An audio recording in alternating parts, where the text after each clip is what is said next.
Racist teen insults elderly black man, but crowd's reaction forces him to do the unexpected. The September sun painted Washington Square Park in shades of amber and gold, casting long shadows across the worn chess tables where elderly men gathered each morning to play. Among them sat Harold Washington, his weathered hands hovering over the black and white pieces as he contemplated his next move. At 78, he had been coming to this spot for over 2 decades, ever since retiring from his position as a high school history teacher. The familiar weight of the carved wooden pieces in his hand brought back memories of countless games played here, through rain and shine, through changing seasons and changing times. The morning air carried the aroma of fresh coffee from the nearby cart where Marco, the vendor, had been serving the park's regular visitors for years. The Italian immigrant knew everyone's preferences by heart.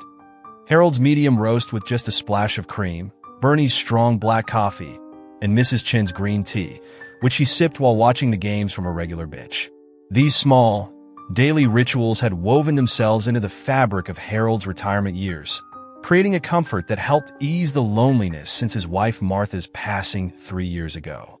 Harold's opponent, Bernie Goldstein, a retired postal worker with whom he'd shared countless matches, leaned forward with anticipation. Their games were more than just casual entertainment. They were a testament to the park's spirit of community, where people from all walks of life came together in peaceful coexistence. Bernie had been Harold's first friend in the park, extending a welcome hand when Harold had wandered in, lost in grief after Martha's funeral, seeking something, anything, to fill his empty mornings. "Check," Harold announced with a gentle smile, sliding his bishop across the board. His deep voice, though softened by age, still carried the warmth and authority that had commanded respect in his classroom for 35 years. The same voice that had taught generations of students about civil rights, about the power of peaceful resistance, about the long arc of history bending toward justice. Some of his former students still stopped by occasionally, now with children of their own, to share stories of how his lessons had shaped their lives. Bernie scratched his chin, studying the board with intense concentration, his bushy eyebrows furrowed in thought. The usual morning crowd had begun to fill the park. Joggers circling the fountain, young mothers pushing strollers, and office workers cutting through on their way to the subway station. The air was crisp with early autumn freshness, carrying the promise of cooler days ahead. It was a typical Tuesday morning in New York City, or at least it seemed to be. Through the corner of his eye, Harold noticed a group of teenagers approaching, their backpacks suggesting they were probably cutting class. He'd seen enough of that during his teaching years to recognize the telltale signs: the forced casualness, the too loud laughter, the occasional nervous glance around. Most of them appeared absorbed in their own conversation, but one boy, tall and lanky with carefully styled blonde hair and expensive sneakers, kept glancing in Harold's direction with an expression that made the old teacher's stomach tighten. There was something in those looks that Harold recognized all too well. The same look he'd encountered at lunch counters in the 1960s, in job interviews during the 70s, and occasionally still today, despite all the progress that had been made. The boy broke away from his friends, sauntering toward the chess tables with the kind of artificial confidence that often masked deeper insecurities. Harold could hear him muttering something to his companions, followed by snickers that carried across the morning air. Bernie, still focused on the game, hadn't noticed, but Harold's hand tensed around his night, his arthritis suddenly more noticeable than usual. The gold wedding band on his finger caught the sunlight, and he instinctively touched it with his thumb, a habit he developed whenever he needed Martha's strength. "Hey, old-timer," the boy called out, his voice carrying that particular edge that Harold had hoped younger generations had moved past. It was the same tone he'd heard during the Memphis sanitation strike in '68, when he'd been a young teacher marching for dignity and justice. "Isn't it past your time? This ain't the segregated section of the park anymore." The words hung in the air like smoke, poisoning the peaceful morning atmosphere. Several heads turned, conversations stopped mid-sentence, and the gentle hum of park activity seemed to freeze. Marco stopped mid-pour at his coffee cart, the steaming liquid overflowing slightly. A young mother pulled her child closer instinctively. Bernie's head snapped up from the chessboard, his face flushing red with anger, but Harold raised a calming hand toward his friend. He'd handled situations like this before, though each time cut just as deep as the first. The boy's friends had stopped a few feet away, their expressions a mix of discomfort and uncertain amusement.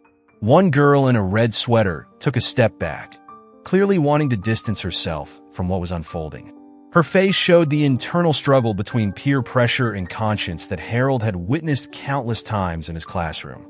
The park had grown unusually quiet, save for the distant sound of traffic and the fountain's steady splash. Harold slowly turned in his seat to face the boy fully. Their eyes met, and in that moment, something passed between them, a challenge, perhaps, or an opportunity. Harold saw past the hatred to something familiar, the uncertainty of youth, the desire to prove oneself, the complicated tangle of inherited prejudices and personal insecurities. The boy's confident smirk wavered slightly under Harold's steady gaze, but he didn't back down. Instead, he doubled down, his voice growing louder, as if to compensate for his momentary uncertainty. "What's wrong? Can't hear me?" I said but before he could repeat his hateful words, a woman's voice cut through the tension like a knife. "Excuse me, young man, but what exactly do you think you're doing?" The interruption came from a well-dressed businesswoman who had been walking past, her coffee forgotten in her hand as she stopped to address the situation. She wasn't alone. Other parkgoers had begun to gather, forming a loose circle around the scene. There was Marco from the coffee cart, his arms crossed and expression stern. Mrs. Chun had risen from her bench, her usual peaceful demeanor replaced with quiet indignation. A young man in running gear had stopped mid-jog, his earbuds dangling around his neck. The mood had shifted, and the boy's teenage bravado began to crack as he realized he was now the center of attention, but not in the way he had intended. This was the moment when everything could either escalate into something ugly or transform into something meaningful. Harold knew these pivot points well. He'd spent his career teaching young people about them in history class, about the moments when hatred could either spark into violence or be transformed into understanding. He thought about all the students he'd guided through their own moments of growth and change, about the countless discussions about prejudice and progress that had taken place in his classroom. As he sat there, still holding his chess piece, he saw not just a racist teenager, but a teaching moment that could impact not only this young man, but everyone witnessing this scene unfold. In his mind, he heard Martha's voice, gentle but firm. "Every moment of conflict is an opportunity for healing, Harold. You taught me that." The park held its breath, waiting to see what would happen next, as the weight of words hung in the morning air, heavy with the potential for either harm or healing. The chess pieces stood frozen on their squares, like silent witnesses to this modern-day morality play unfolding in their midst. Harold felt the weight of history on his shoulders, alongside the responsibility to handle this moment in a way that might create positive change rather than deeper division.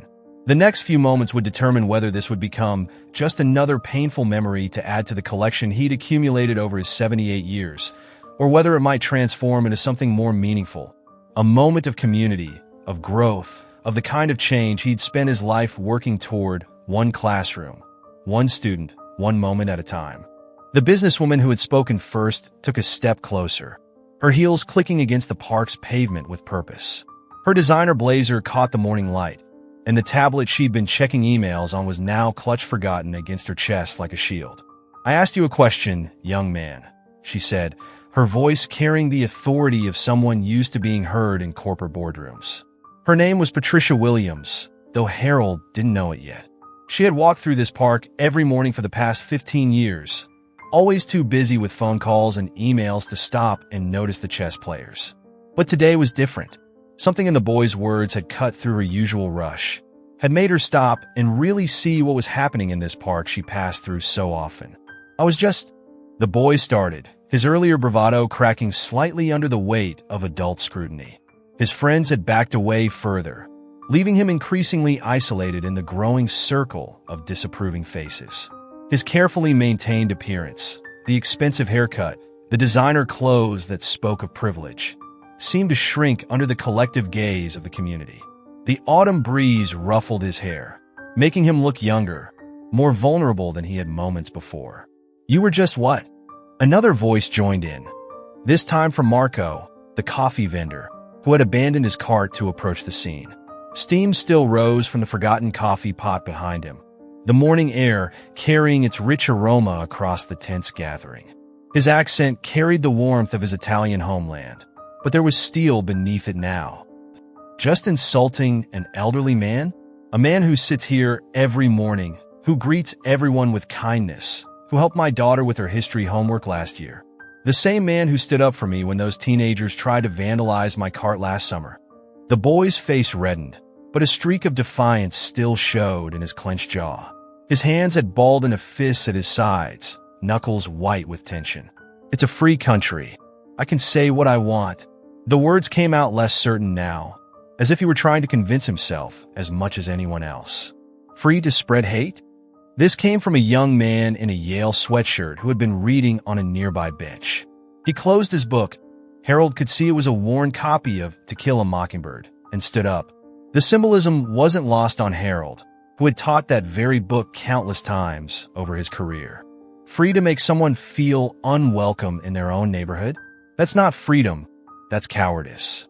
Do you even understand the weight of your words? The history behind them? Harold watched as the boy's expressions cycled through anger, embarrassment, and uncertainty. He recognized these emotions from his teaching days, the complicated dance of adolescent pride and shame. The boy couldn't have been more than 16, about the same age as Harold's students when he taught them about the Montgomery bus boycott, about Emmett Till, about the long shadow that prejudice cast across American history. There was something familiar about the boy's features, something that tugged at Harold's memory, but he couldn't quite place it yet. More park regulars were joining the circle now. Mrs. Chun had moved closer, her usual quiet demeanor replaced with dignified anger. Her small frame seemed to grow larger with righteous indignation. "I see Mr. Washington here every morning," she said, her voice soft but clear, each word carefully chosen and delivered with precision. "He helped me practice English when I first came here. He shares his umbrella when it rains. He remembers my grandson's name, asks about his grades. You think you can judge him by his skin? You know nothing about character, about dignity, about what makes a person worthy of respect." The boy's friends had retreated to the park's perimeter, shame evident in their downturned faces. The girl in the red sweater looked like she might cry, her fingers nervously playing with the cross necklace that hung at her throat. Harold could see her internal struggle written across her face. Perhaps she was thinking about Sunday school lessons about loving thy neighbor, about the gulf between preached values and lived actions. Another boy in the group had pulled out his phone, then put it away again, as if unsure whether to document the moment or pretend it wasn't happening. Bernie, still seated at the chess table, finally spoke up, his voice rough with emotion. "I've been playing chess with Harold for 20 years. He was there when my wife died, brought me soup every day for a month. Sat with me when I couldn't bear the silence of my empty apartment. Where do you get off, kid? What makes you think you have the right to judge a man you don't even know?" The boy's shoulders had begun to hunch, his earlier swagger deflating under the weight of community disapproval. But Harold could see something else happening too. The boy's eyes were darting around, taking in the faces surrounding him, really seeing them perhaps for the first time.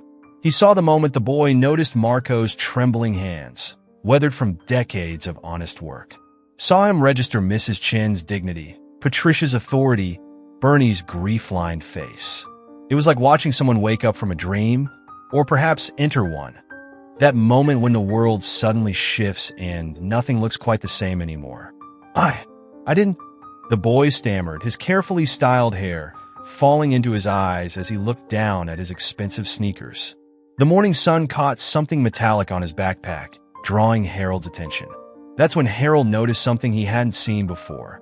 A small pin on the boy's backpack, partially hidden by a fold in the fabric, in loving memory of David Mitchell, 1965 to 2023. The name struck him like a physical blow, triggering a cascade of memories. Last spring, there had been a news story that had captured the city's attention for weeks. A respected African-American surgeon had died, saving a child from drowning at Coney Island. Dr. Mitchell had been his name, a man whose 30-year career at New York Presbyterian had been highlighted in all the coverage, whose funeral had drawn hundreds of mourners from all walks of life. "Your father," Harold said quietly, his deep voice cutting through the murmurs of the crowd. He was Dr. David Mitchell, wasn't he? The boy's head snapped up, his eyes wide with surprise and something else. Pain, raw and recent, the kind that makes it hard to breathe, hard to think, hard to be kind. The crowd grew still, sensing a shift in the air. Even the distant traffic seemed to quiet, as if the city itself was holding its breath. "How did you?" The boy started, then stopped, his voice catching on unshed tears. His hands had unclenched, hanging limply at his sides now. "I read about him in the papers," Harold continued gently, his teacher's heart recognizing a teachable moment wrapped in pain. "A hero who gave his life saving a child. A man who spent 30 years saving lives in this city, regardless of who was on his operating table." I remember one quote in particular. They interviewed a nurse who'd worked with him for 20 years. She said he used to tell new residents that the only color that mattered in his or was the red of blood, because it's the same in everyone. The words hit home like a physical blow. The boy, Mitchell's son, seemed to crumple slightly, the last of his defensive posture dissolving. Tears welled in his eyes, though he tried to blink them away. Around them, the circle of observers began to understand too, their expressions shifting from anger to something more complex. Recognition of the pain that sometimes lies beneath hatred, the grief that can twist itself into anger when left to fester. "He did say that," the boy whispered, so quietly that only those closest could hear. "All the time, he would be so ashamed of me right now." His voice broke on the last words, and the tears he'd been fighting finally spilled over. The admission hung in the air, heavy with implications. Harold could see the pieces falling into place. A grieving son, angry at the world, lashing out in ways that would have horrified his father. The expensive clothes, the carefully maintained appearance. All of it suddenly looked like armor, a shield against a pain too big to handle alone. Patricia Williams had moved closer, her earlier righteous anger softening as she recognized the pain beneath the boy's actions. Her own father had passed recently, Harold would learn later, and she recognized the look of someone drowning in grief. "Loss doesn't excuse cruelty," she said, her voice gentler now, "but it helps us understand it. Your father's legacy deserves better than this, don't you think? The man who raised you, who taught you about right and wrong, who gave his life saving another. He built a different kind of world than the one you're creating with words like these." The boy nodded, more tears falling despite his efforts to contain them. His friends had drawn closer again, the girl in the red sweater reaching out to touch his arm supportively. The morning sun continued its arc across the sky, highlighting the tear tracks on the boy's cheeks, the concern on the faces of the gathered crowd, the patient dignity in Harold's expression. It was a moment of transformation, but not a simple one. Harold could see that this was just the beginning of understanding, of healing, of the hard work of becoming better than our worst moments. The park had become a crucible where pain and prejudice collided with compassion and community, creating something new in the process. The chess pieces still stood frozen on their board, forgotten witnesses to this unfolding drama. But their positioning seemed meaningful now.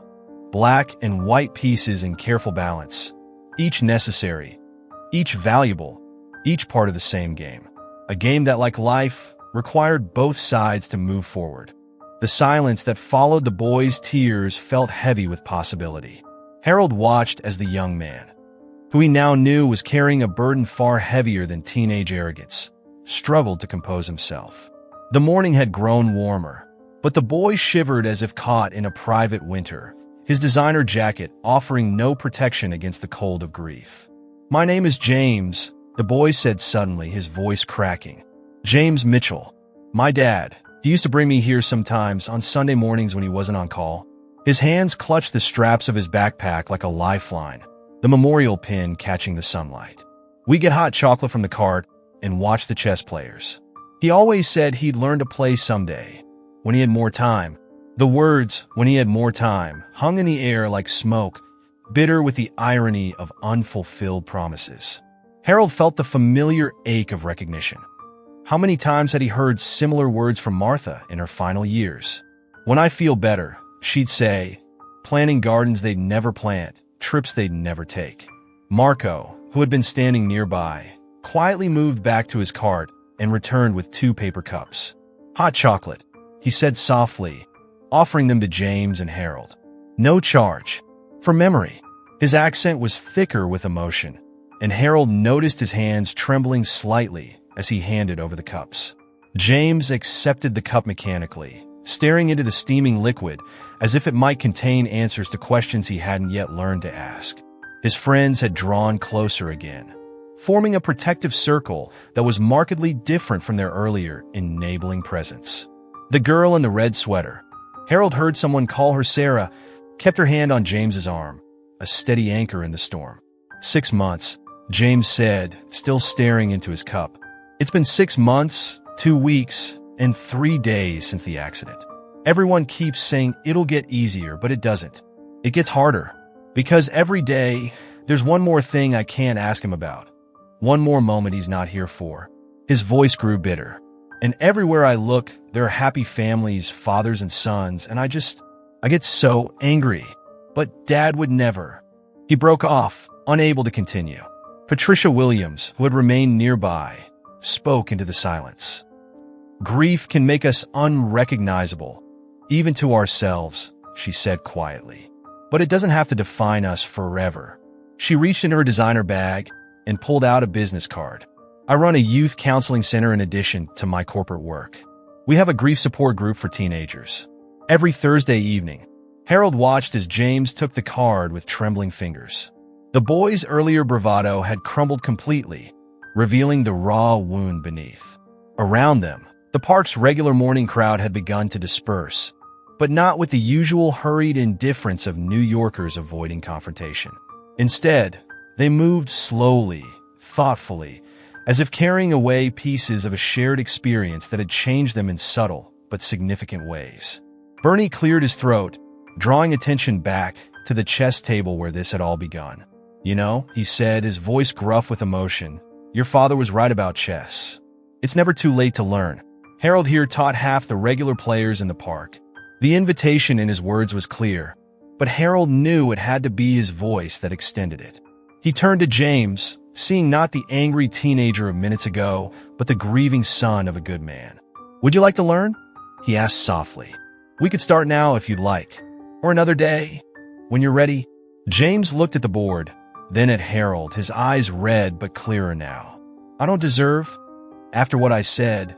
If we all got what we deserved," Harold said gently, "this world would be a much harsher place. Sometimes what we need isn't what we deserve, but what others are willing to give us. Forgiveness, understanding, a chance to be better than our worst moments." Mrs. Chun, who had been quietly observing, spoke up. "My grandson says Dr. Mitchell saved his appendix surgery last year. Made him laugh before anesthesia with terrible doctor jokes." She smiled softly at the memory. "Good man raise good son, even if son lose way sometimes. Path back always there." James wiped his eyes with the sleeve of his expensive jacket, a childlike gesture that reminded everyone present just how young he really was. "I don't know the first thing about chess," he admitted. "Neither did I when I started," Harold replied, beginning to reset the pieces on the board. "But that's the beauty of learning something new. It gives you a different way of seeing things. In chess, just like in life, every piece has its value, its purpose, and every move has consequences." Sarah, the girl in the red sweater, spoke up for the first time. Maybe we could all learn?"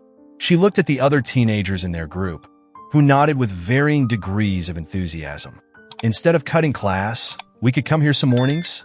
"School is important," Harold said, his teacher's instincts kicking in. "But perhaps after school? The park is lovely in the afternoon light." As they discussed possibilities, Harold noticed Patricia checking her watch. She was probably late for whatever important meeting had been her original destination. But instead of rushing off, she was typing something into her phone, rearranging her schedule. Marco had returned to his cart but kept glancing over, his usual morning rush of customers receiving their coffee with unusual patience, sensing something important was happening. "I said terrible things," James said suddenly, his voice stronger now, but heavy with remorse. To everyone really these past months?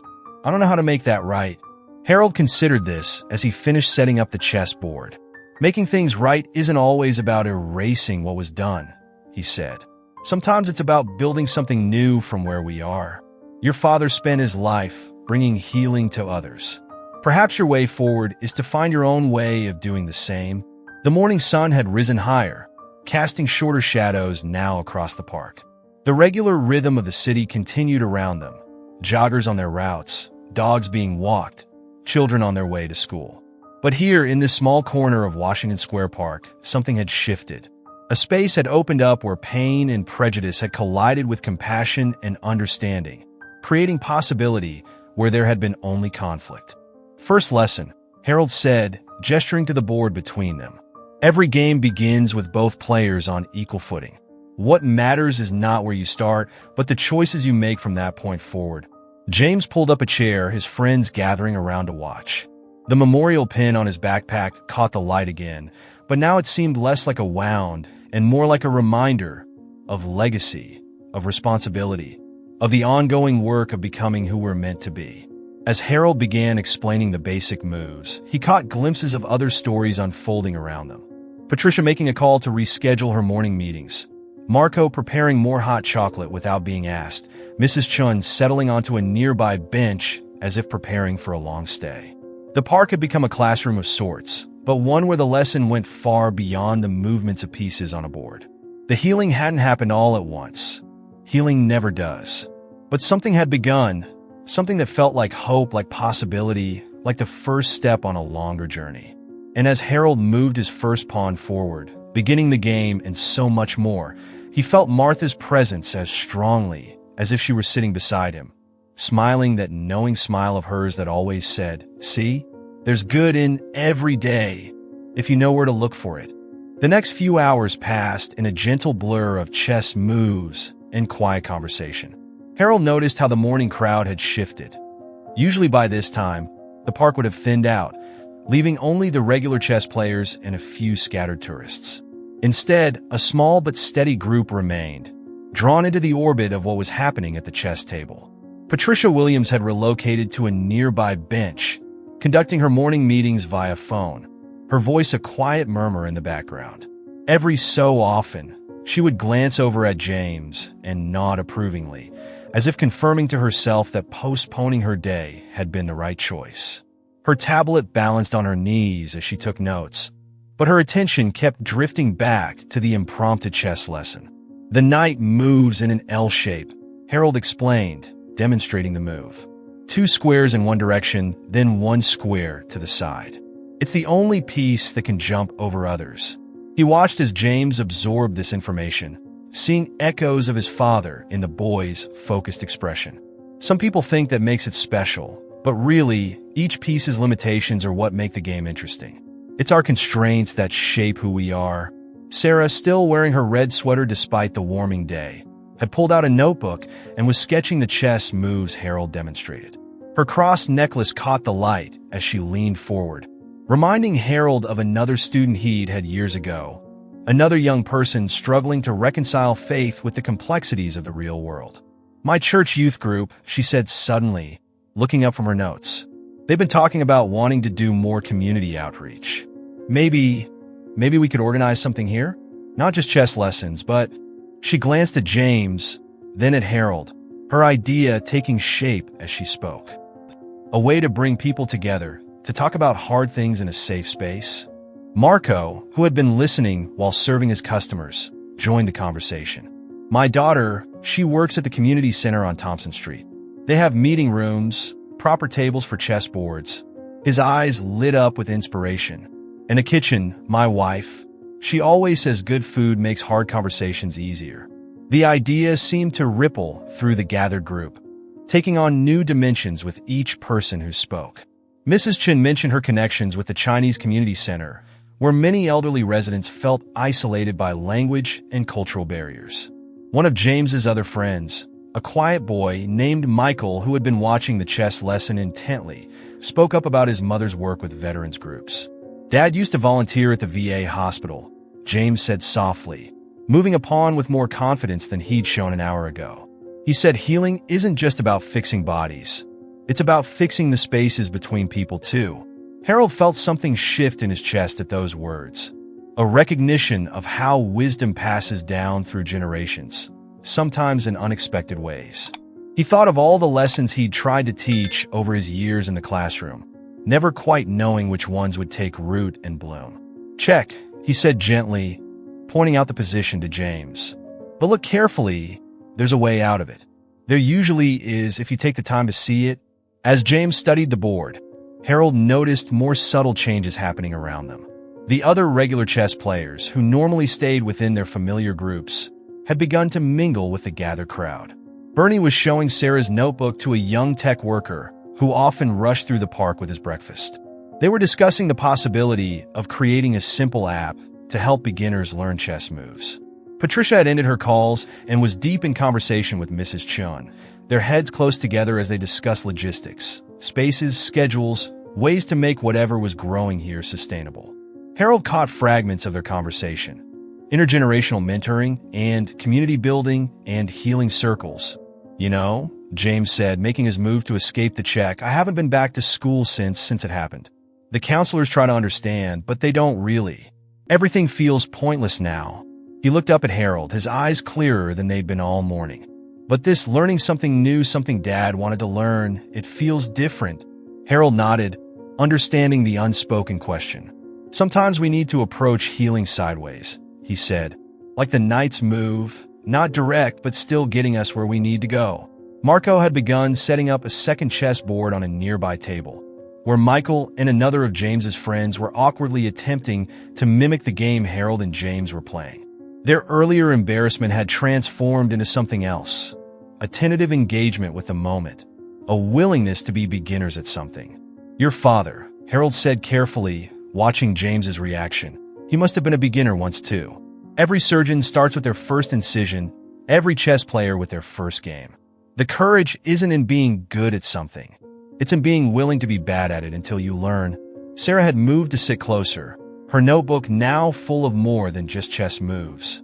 Harold glimpsed what looked like plans, calendar squares, lists of names and resources, ideas for bringing more people into whatever was taking shape here. Her earlier tears had dried, replaced by the focused energy of someone who had found a purpose. "We could call it Pawns to Power," she suggested, showing her notes to the group. "Or maybe Knights of New Beginnings? Something that connects chess with what we're really doing here." "The Mitchell Initiative," Harold said quietly, watching James's face. "If you'd be comfortable with that. A way to honor your father's legacy of healing, just in a different form." The boy's hands trembled slightly as he reached for his next chess piece, but his voice was steady. "You would have liked that. He always said every person deserves a second chance, even if they don't think they do." Around them, the park had taken on the quality of a town hall meeting, albeit an informal one. People who normally hurried past each other were exchanging phone numbers, making plans, offering resources. Patricia was explaining to a group of interested listeners how her youth counseling center could provide professional support for the emerging program. "We could start small," she said, her business acumen blending with genuine enthusiasm. "Weekly meetings at first, see how it grows naturally. Chess lessons as an entry point, but space for deeper conversations too." Mrs. Chen had pulled out her phone and was rapidly texting in Chinese. "Many elders in community, much wisdom, much loneliness," she explained. "Good to have purpose, to teach, to share stories." Harold watched all this unfold with a mixture of amazement and recognition.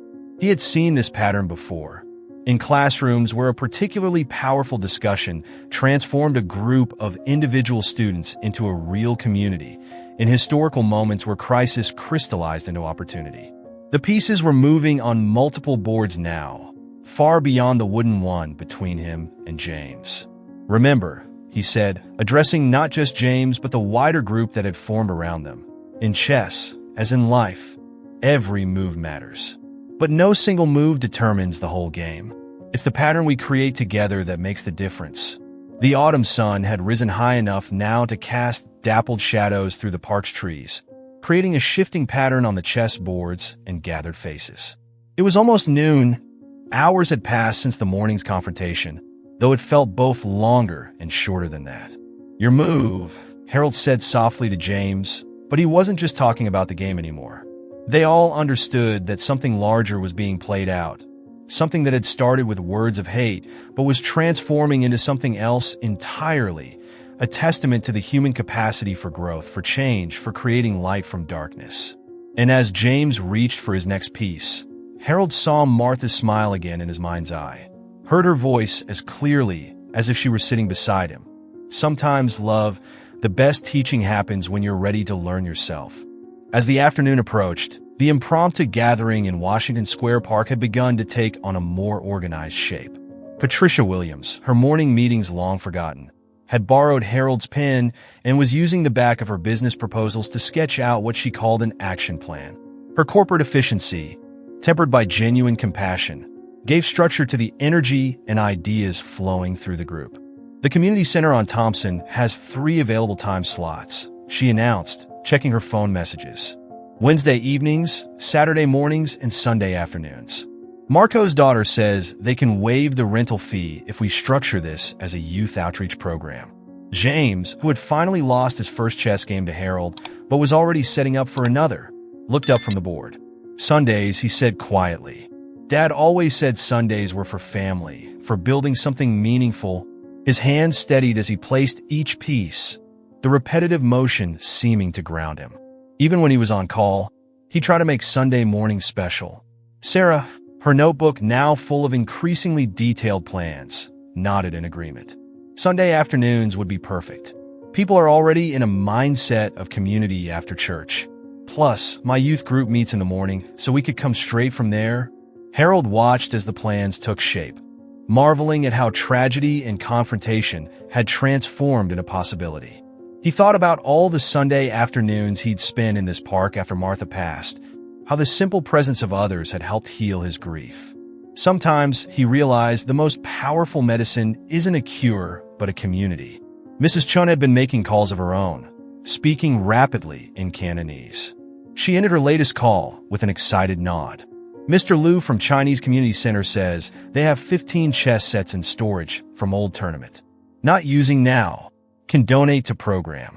The practical offers of support were flowing in from all directions. Marco's wife, reached by phone at their family restaurant, promised to provide refreshments for the first meeting. Bernie volunteered his extensive collection of chess books, accumulated over decades of playing.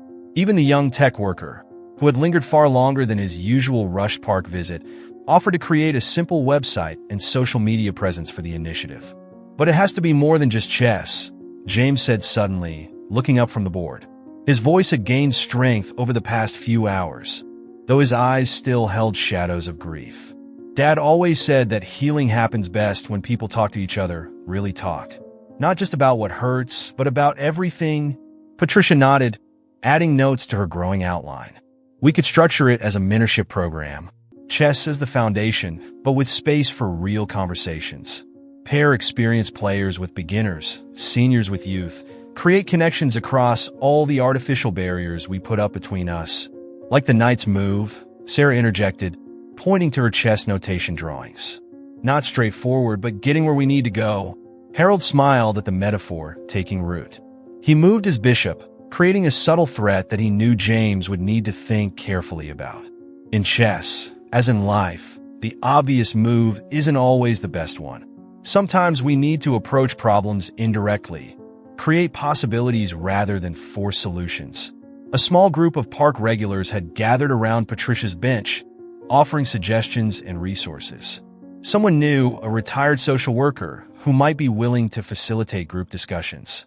Another had connections with a local printing shop for flyers and promotional materials. The web of support was expanding organically, each person contributing what they could. We could call the discussion groups open moves, Michael suggested, looking up from the second chess game he'd started with another friend. Because in chess, the opening move set up everything that follows, but there's no single right way to begin.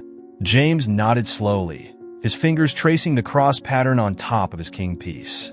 Dad used to say that too about medicine, that every case was unique, even if the symptoms looked the same. You had to be willing to really see the person, not just the problem. Harold watched as James made his next move, noting how the boy's initial anger had transformed into something more contemplative. Grief was still there, It would be for a long time, but it was no longer consuming him whole. Like a powerful wave being channeled into multiple streams, the force of his pain was finding constructive outlets. "You know," Harold said, making his own move with careful deliberation, "your father's work was about healing bodies. But what's taking shape here could heal something just as important. The connections between people, the invisible threads that make a community whole." Patricia had moved closer to their table, her notepad now filled with action items and timelines. "We could launch in 2 weeks," she said, checking her calendar. "That gives us time to get the word out, organize the resources, set up a proper structure." "James, would you be willing to share your story at the first meeting? Not the whole thing, just what you feel comfortable with." The boy's hands stilled on the chess piece he'd been about to move. For a moment, Harold saw fear flicker across his face, the natural terror of exposing one's wounds to strangers. But then something shifted in his expression, a recognition perhaps of how his own pain, transformed, might help others heal. "I could try," he said slowly. Maybe talk about Dad, about what he believed in, about how easy it is to let grief turn into something ugly, and how today showed me there's another way." Sarah reached over and squeezed his shoulder, her cross necklace catching the afternoon light. "We'll all be there. You won't have to do it alone." The sun had begun its westward slide, casting longer shadows across the park. The regular rhythm of city life continued around their gathered group, dogs being walked, children playing, tourists taking photos. But here, in this corner of Washington Square Park, something extraordinary had taken root in ordinary soil. Marco, who had been quietly observing while serving his remaining customers, spoke up. "In my country, we say dal dolor nas la bellezza. From pain comes beauty. Like grape must be crushed to make wine. Sometimes hardest things make most beautiful results." Harold nodded, understanding deeply what Marco meant. He thought of his own journey after Martha's passing, how the sharpest grief had eventually mellowed into a different kind of love, one that could be shared with others who were hurting. "Check," James said suddenly, his voice carrying a hint of pride. He had maneuvered his pieces while Harold was lost in thought, creating a genuine threat to the king. Harold studied the board with appreciation. "Well played," he said, seeing no immediate escape. "You're learning to think several moves ahead. That's crucial, both in chess and in life." Around them, the planning continued. Patricia was organizing a signal group chat for all the volunteers. Mrs. Chun was making lists of elders who might be interested in mentoring. The young tech worker had already created a simple logo on his laptop, a chess piece transforming into a dove with the words "The Mitchell Initiative," healing moves beneath it. "Dad would have loved this," James said softly, watching Harold contemplate his next move. He always said the best medicine doesn't just fix what's broken. It makes something stronger in the broken places. As the afternoon light softened toward evening, Harold saw the first day of something significant drawing to a close. But unlike the morning's darkness, it was ending with promise, with purpose, with a path forward that none of them could have imagined just hours ago. "Your father's legacy," Harold said, finally moving his king to safety, "lives on in more ways than one. Sometimes the greatest healing happens not in hospitals, but in moments like these, when people choose to turn toward each other instead of away." The 2 weeks that followed that transformative morning in Washington Square Park passed in a whirlwind of activity.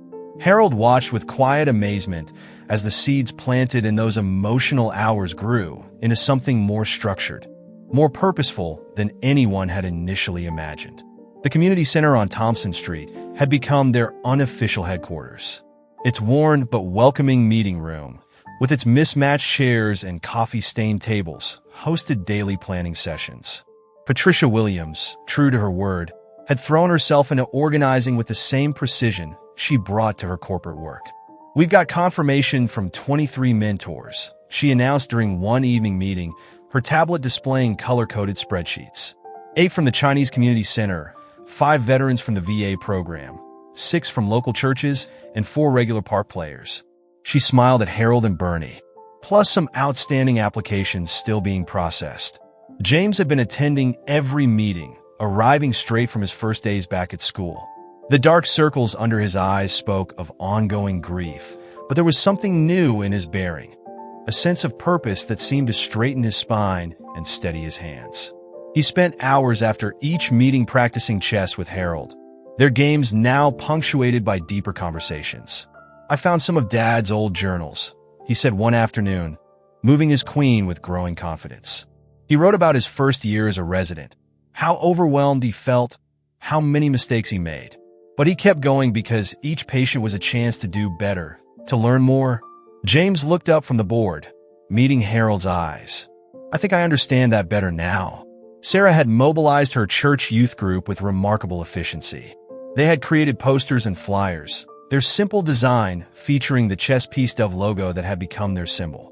"Breaking down barriers, building up community," read the tagline, with Sunday's launch date prominently displayed. More surprising were the connections forming beyond their initial group. Word had spread through the neighborhood's various communities, carried by Marco's coffee shop customers, Mrs. Chin's social networks, and the invisible web of relationships that tied the area together. "My rabbi asked if we could partner with the synagogue's senior program," Bernie mentioned during a planning session. "Says he knows at least a dozen elderly members who'd love to teach chess and share their stories." The practical aspects of organizing had their own challenges. Harold watched as Patricia navigated the logistics of liability forms, background checks for mentors, and the necessary paperwork to establish them as a proper community organization. She handled it all with graceful efficiency, but he noticed how she lingered after meetings, often engaging in quiet conversations with James about her own experiences with loss. "My father passed when I was in college," he overheard her telling James one evening. "I threw myself into work, thinking if I achieved enough, it would fill the hole he left. Took me years to realize that healing doesn't come from what you do, but from who you let yourself become." The chess sets donated by the Chinese Community Center needed cleaning and repair. Harold found himself spending peaceful hours with Mrs. Chun and several other elderly volunteers, carefully gluing loose pieces, polishing boards, and sharing stories in a mixture of English, Cantonese, and the universal language of gentle labor done in good company. "Each piece has history," Mrs. Chin said, carefully reattaching a knight's broken ear. "Like people, sometimes broken, but not finished, can be fixed with patient hands and good heart." Marco's wife, Elena, had taken charge of the refreshment planning with characteristic Italian enthusiasm. "Food brings people together," she insisted, testing different recipes in her restaurant's kitchen after hours. "When mouth is full, heart opens easier." The young tech worker, whose name they learned was David, had built a simple but elegant website. It included a memorial page for Dr. Mitchell, featuring the quote about blood being the same color in everyone. James had provided the photo, his father in surgical scrubs, laughing at something off camera, his eyes crinkling with joy. "I forgot he could look like that," James said quietly when they first viewed the page. "Happy, I mean, these past months, I've only been able to remember him at the end in the hospital. All the machines." He trailed off, but his fingers traced the image on the screen. "This helps." Sarah had organized a schedule of discussion topics for the weeks following the launch. "We start simple," she explained, showing Harold her carefully planned outline. "Chess strategies the first half hour, then gradually move into deeper waters, dealing with prejudice, handling grief, building bridges across differences. But always with the game as our anchor, our common ground." The Sunday before the launch, Harold arrived at the park to find James already there, setting up the chessboard at their usual table. The boy's hands were steady now as he placed each piece, and Harold noticed he was wearing a tie. The first time he'd seen him dressed formally since that first confrontation. "Dad's tie," James explained, catching Harold's glance. "Found it when Mom and I were going through his closet yesterday. First time we've been able to do that, you know? Actually look at his things without falling apart." He adjusted the knot with careful fingers. "Thought I might wear it to the launch next week. Kind of like having him there with us." They played in comfortable silence for a while, the Sunday morning park life flowing around them. Harold noticed how James took time with each move now, considering possibilities, thinking ahead. His game had improved remarkably in 2 weeks, but more importantly, his approach to it had changed. Less about winning, more about understanding. I've been thinking, James said, studying the board intently, about that first day, what I said to you. How everyone could have just gotten angry, could have made it worse. But instead, he moved his bishop, creating a subtle threat. Instead, you all saw something I couldn't see then. A way forward. Harold nodded, recognizing the weight of the moment.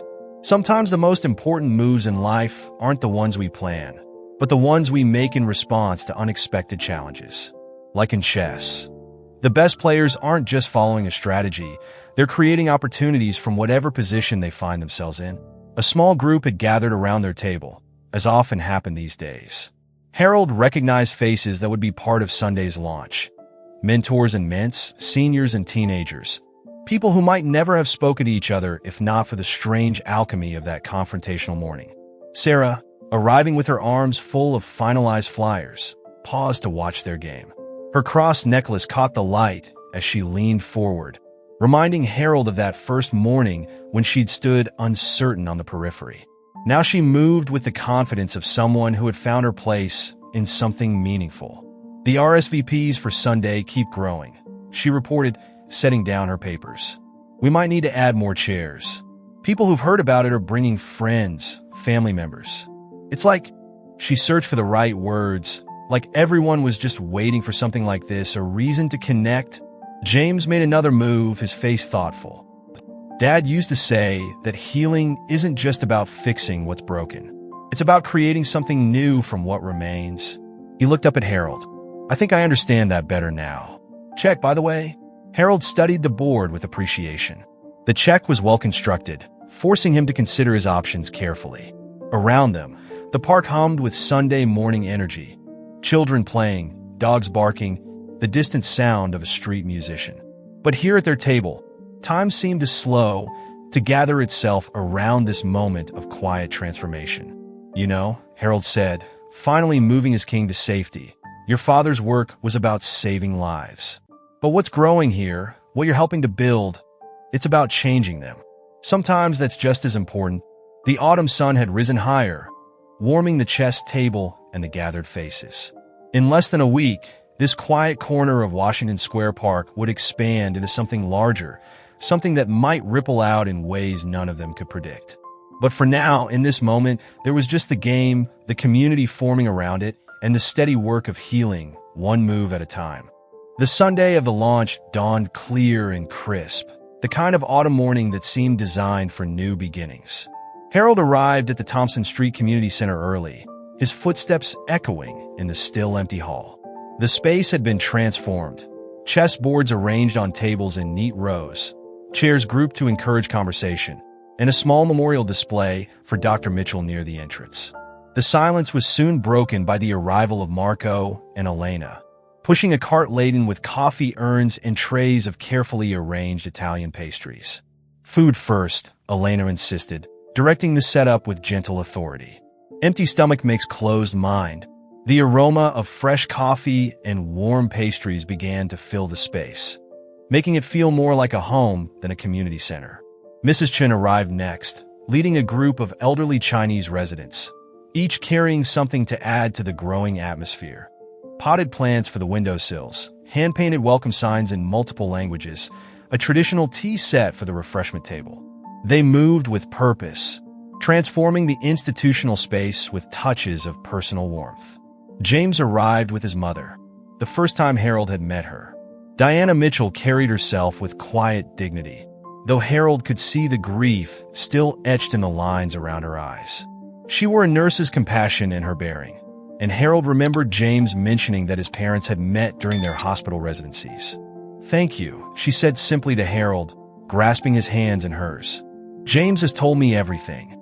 About that morning, about what's grown from it. Her voice caught slightly. David always believed that teaching was as important as treating. He would have loved this. The hall began to fill steadily. Patricia arrived in casual clothes rather than her usual business attire, but she carried herself with the same efficient grace as she directed the final setup details. Sarah and her youth group members moved through the space, greeting newcomers, making introductions, ensuring no one felt lost or overlooked. Bernie had set up a special table near the memorial display, carefully arranging Dr. Mitchell's favorite coffee mug, brought by Diana, next to a chess set. For inspiration, he explained gruffly, adjusting the pieces with unusual care. "Reminds us why we're here." As the starting time approached, Harold watched James standing near the entrance, greeting people with increasing confidence. He wore his father's tie, and something in his posture reminded Harold of the doctor in the website photo. That same potential for warmth, for healing, just waiting to be expressed in his own way. The turnout exceeded their expectations. Young and old, from various backgrounds and walks of life, they filled the chairs and spilled over in a standing room. Harold recognized faces from the park, from local businesses, from the neighborhood's many communities. But more importantly, he saw new connections forming. An elderly Chinese gentleman teaching chess basics to a teenage girl with purple hair, a veteran discussing strategy with a young man in a yarmulke, a Muslim woman in a hijab sharing coffee and conversation with a Catholic nun. When it came time to begin, Patricia stepped forward to welcome everyone, but then she did something unexpected. She turned and gestured for James to join her. Harold saw the boy's momentary hesitation, the flutter of fear across his face. But then James straightened his father's tie and walked to the front of the room. 3 weeks ago, he began, his voice shaking slightly but growing stronger with each word. "I said something terrible to a man I didn't know, out of pain I didn't know how to handle. I thought I was expressing anger, but really I was crying out for help. What I received instead of condemnation was understanding. Instead of rejection, I found community." The room had gone completely still. Every face turned toward this young man, finding his way through grief toward purpose. Harold noticed Diana Mitchell wiping tears from her eyes, saw Sarah beaming with pride, watched as Marco nodded in understanding. "My father," James continued, gesturing toward the memorial display, "spent his life healing people. Not just their bodies, but their spirits too. He used to say that medicine was about more than fixing what's broken. It's about helping people find their way back to wholeness." He paused, gathering himself. "I lost my way after he died. But what's growing here, what we're all part of today, it's about finding our way back together." The program unfolded naturally after that. People divided into groups at the chess tables, beginners paired with experienced players. But it was more than just game instruction. Every table became a small island of connection, of stories shared, of barriers slowly dissolving. Harold found himself at a table with a young black teenager who reminded him painfully of himself at that age, and an elderly white woman who had never played chess before but wanted to learn before it's too late. As he taught them the basic moves, he watched their initial awkwardness melt into genuine engagement, not just with the game, but with each other's stories. Across the room, James moved from table to table, no longer the angry teenager of that morning in the park, but a young man growing into his own kind of healer. He shared chess tips learned from Harold, but more importantly, he shared his story. Honestly, vulnerably, in a way that gave others permission to share their own. Sarah had organized a corner for deeper conversations, where people could step away from the chess tables to discuss the harder topics: grief, prejudice, isolation. Harold watched as that space filled and emptied throughout the afternoon, tears and laughter flowing equally freely. Near the end of the session, Patricia called everyone's attention once more. "This is just the beginning," she announced, holding up a sheet of paper. "We've received official approval to make the Mitchell Initiative a permanent program. Every Sunday afternoon, but also," she smiled at James, "we're starting a school outreach program, taking these lessons where they're needed most." Diana Mitchell stood then, her voice steady despite her tears. "David would have been so proud," she said, looking at her son. "Not just of the program, but of how we've all chosen to face our pain. Not by turning away from each other, but by turning toward community." As the afternoon light slanted through the windows, Harold watched people lingering, reluctant to leave. Chess games continued, conversations flowed, new connections solidified. The memorial display had become a gathering point, with people sharing their own stories of Dr. Mitchell, of loss, of healing. James approached Harold's table, where the young teenager was just checkmating the elderly woman, both of them laughing in surprise and delight. "Ready for our game?" James asked, pulling up a chair. Same table as always? Harold nodded, beginning to set up the pieces. Around them, the community they had helped build continued to grow, to strengthen, to heal. He thought of that morning in the park that seemed both yesterday and a lifetime ago. How a moment of darkness had led to so much light. You know, he said as James made his opening move, in chess, as in life, it's not just about where the pieces end up. It's about how the game transforms the players. James touched his father's tie, smiling slightly. Dad used to say something similar about his patients. That healing isn't just about the treatment. It's about who we become in the process. The game continued as the afternoon deepened toward evening. But it was more than just a game now. It was a symbol of something larger, of bridges built, of wounds beginning to heal, of a community finding its way forward together, one move at a time. And in the gentle murmur of voices, the click of chess pieces, the shared laughter and tears, Harold heard the echo of Martha's words from so long ago. Sometimes, love, the greatest healing happens in the spaces between people, in the moments when we choose to see each other clearly at last. If this story touched your heart and made you think about the power of understanding and forgiveness, there's more where that came from. Hit that subscribe button and join our community of storytellers and listeners. Each week, we bring you powerful narratives that remind us of our shared humanity and the beauty of transformation. Don't forget to give this video a thumbs up if you believe in the power of second chances and the healing force of community. Your like helps these meaningful stories reach others who might need to hear them.